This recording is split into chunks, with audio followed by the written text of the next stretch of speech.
2008లో fee reimbursement పెట్టినప్పుడు మేము కొట్లాడి పెట్టించినాం 4% ఓసీలకు. ఇల్లు ఇచ్చినాం కాదు. మీరు జీవో తీయండి వైఎస్ రాజశేఖర రెడ్డి గారు ఉన్నప్పుడు. నేను ఏమనుకుంటున్నాను 10% ఎక్కిచ్చిర్రు. అరే నువ్వు మేధావి, నీకు మాకు నువ్వు చెప్పాలే. ఉన్నది ఏది అక్కడ గుంజుకుంటలేరు, అడిషనల్ గా క్రియేట్ చేసి కోర్టు కూడా ఆబ్జెక్షన్ మాకు మాకి మేము 50% అట్లీస్ట్ మేము 60% ఉన్నాం. మాకు 42% అడుగుతున్నాం. ఇంకా మేము మంచోళ్ళం. ఇంకా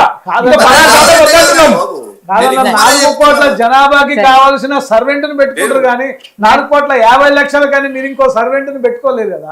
సరే నాగనగర్ ఫైనల్ గా మీరు చెప్పండి. ఏదైనా కూడా సరే రాష్ట్ర ప్రభుత్వం అడుగుతుందా, కేంద్ర ప్రభుత్వం ఇవ్వట్లేదా అంటే నిజంగా ఇద్దరు కలిసి తేల్చాల్సిన అంశము తేల్చట్లేదు కాబట్టి ఇద్దరు మోసం చేస్తున్నారు అనేది బీసీ సంఘాలు అన్నాయి. ఇప్పుడు సర్పంచ్ ఎలక్షన్స్ కూడా మీరు 3000 కోట్ల నిధులు ఆగిపోతాయి కాబట్టి ఆగమేఘాల మీద ఆ ఎలక్షన్స్ నిర్వహించాలి అనుకుంటున్నారు. కానీ మీరు ఇచ్చిన హామీని ఎక్కడా కూడా నెరవేర్చట్లేదు, తుంగలో దూకుతున్నారు.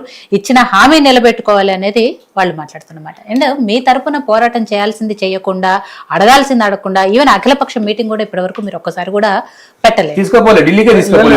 అలాంటప్పుడు ఎలా మీకు చిత్తశుద్ధి ఉంది అనుకోవాలి? మేడం విజిత గారు, ఒకటేంటంటే కాంగ్రెస్ పార్టీ అనేది చిత్తశుద్ధితోనే బీసీల యొక్క రిజర్వేషన్ 42% ప్రకటించిన మాట అందరికీ తెలుసు. ప్రకటించడం వరకే చిత్తశుద్ధి. అసెంబ్లీలో తీర్మానం చేసి ఇక్కడున్న అన్ని పార్టీలు సహకరించినందుకు సంతోషమైంది. మరి గవర్నర్ గారి దగ్గరికి పోయిన తర్వాత గవర్నర్ గారు దాన్ని బిల్లును ఆమోదించకుండా అదే కేంద్ర ప్రభుత్వంలో ఏదైతే 9th షెడ్యూల్లో పెడితే ఈ పని అవుతుంది అని మేధావి వర్గం చెప్పిన బీజేపీ ఎంపీలు 8 మంది ఎంపీలు ఈ రాష్ట్రంలో ఉన్నారు.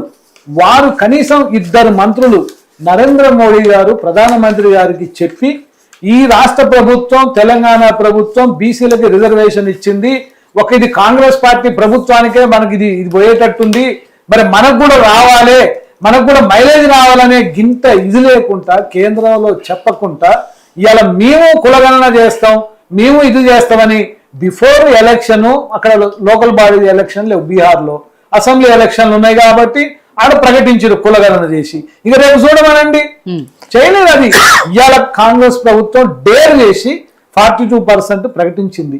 మేము జీవో అన్ని ఇవ్వటం, ఎలక్షన్ నోటిఫికేషన్ అన్ని జరిగినాయి. కానీ కోర్టులలో ఎవరు కావాలని ఎవరు చేస్తున్నారో అది ప్రజలందరికీ తెలుసు. అయినా కాంగ్రెస్ పార్టీ చిత్తశుద్ధితోని మొన్న మా పిసిసి ప్రెసిడెంట్ గారు మరి ముఖ్యమంత్రి గారు ప్రకటించారు, మేము ఇలా పార్టీ పరంగా ఎలక్షన్లోకి పోతే రేపు ఏదైతే చట్టపరంగా కొన్ని ఎదుర్కోవాల్సి వస్తుంది, ముందుగా గ్రామీణ అభివృద్ధిని ఇలా కుంటుపడుతున్నది, గ్రామాలలో సంవత్సరాల కొద్ది అవుతున్నది. కాబట్టి మేము ఖచ్చితంగా గ్రామ పంచాయతీ ఎలక్షన్లు జరపాలి. ఈ ఎలక్షన్లో 50% మేము పార్టీ పరంగానే రిజర్వేషన్ ఇస్తాం. 42% అనేది ప్రకటించి ఇలా 50% ఇవ్వడానికి కూడా కాంగ్రెస్ పార్టీ మా పిసిసి ప్రెసిడెంట్ గారు ప్రకటించింది సత్యం. ఎలక్షన్ల అనంతరం మనమే ఇక్కడ కూర్చున్న మా రామ్మూర్తి అన్న, మా విక్రమ్ గారు, మా నాయుడు గారు, నర్సన్న మీ ముందు మేము ఆ లెక్కలు కూడా ఆ రోజు చెప్తాం. ఎలక్షన్ల ముందు కాంగ్రెస్ పార్టీ నిజంగా 50% ఇచ్చిందా అంటే తేలుద్ది ఆ రోజు. ఖచ్చితంగా కాంగ్రెస్ పార్టీ ప్రజాప్రభుత్వం బీసీల యొక్క రిజర్వేషన్ల పట్ల చిత్తశుద్ధితో ఉన్నది. 50 రోజులు జన కులగణన చేయటం దానికి చిత్తశుద్ధికి కారణం మరి మనం చూసినాం. ఈ దేశంలో ఉన్న అన్ని రాష్ట్రాల్లో ఎక్కడ కూడా ముందుకు పోలేదు ఈ విధానం. ఈ తెలంగాణ కాంగ్రెస్ ప్రభుత్వమే చేపట్టింది. రేపు జరగబోయే సర్పంచ్ ఎన్నికల్లో కూడా ఖచ్చితంగా 50% బీసీలకి పార్టీ పరంగా రిజర్వేషన్ ఇచ్చి ఈ బీసీలని మేము బీసీలకు ఇచ్చినాం అనేది కాంగ్రెస్ పార్టీ అంత తొందరగా పోవాల్సింది ఏమున్నాగన్నా.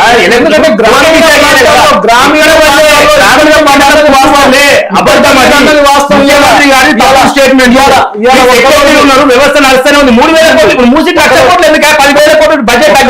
ఒకరోజు మీరు చూడండి, ఒక గ్రామానికి మీరు చూడండి, హైదరాబాద్ లో కాదు మనం గ్రామీణ ప్రాంతాల్లో చూద్దాము.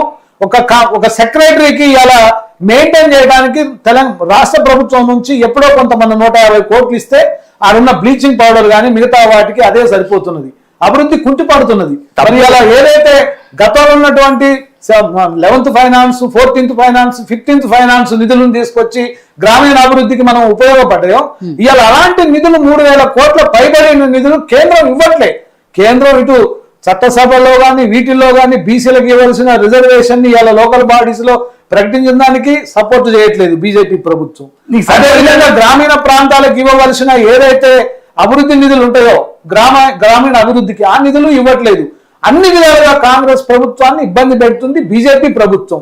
మరి దాన్ని అధిగమించాలంటే ఖచ్చితంగా మనం బీసీలందరం వాస్తవమే ఈ పోరాటం ఇది నాట్ ఓన్లీ తెలంగాణ ఈ బీజేపీ గవర్నమెంట్ కి కనువిప్పు అయ్యే విధంగా మనందరం ఖచ్చితంగా కాంగ్రెస్ పార్టీ ముందుండి పోరాటం చేస్తూనే ఉంటుంది. మీరు ఎక్కడికంటే అక్కడికి మా పిసిసి ప్రెసిడెంట్ గారు హనుమంతరావు గారు మా మంత్రులు మీతోని ముఖ్యమంత్రి గారు అనేక దఫాలుగా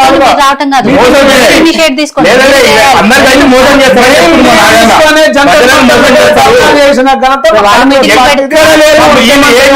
పిసిసి ప్రెసిడెంట్ గారు. గ్రామాలలో కుంటుపడుతుందనే అబద్ధము. 2 లక్షల 75,000 కోట్లు అయిపోయినాయి. చూడు బ్రదర్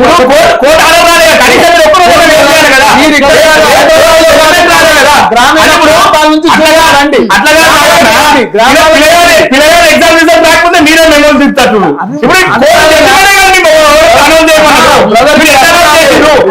ఇప్పుడు మీకు నోటిఫికేషన్ ఎట్లా ఇచ్చింది? ఇంటర్నల్ రోజు పెట్టమంటే రోజు పెట్టే అది పెట్టే రోజు పెట్టే డాన్స్ డాన్స్ అన్నట్టు నినాదాన్ని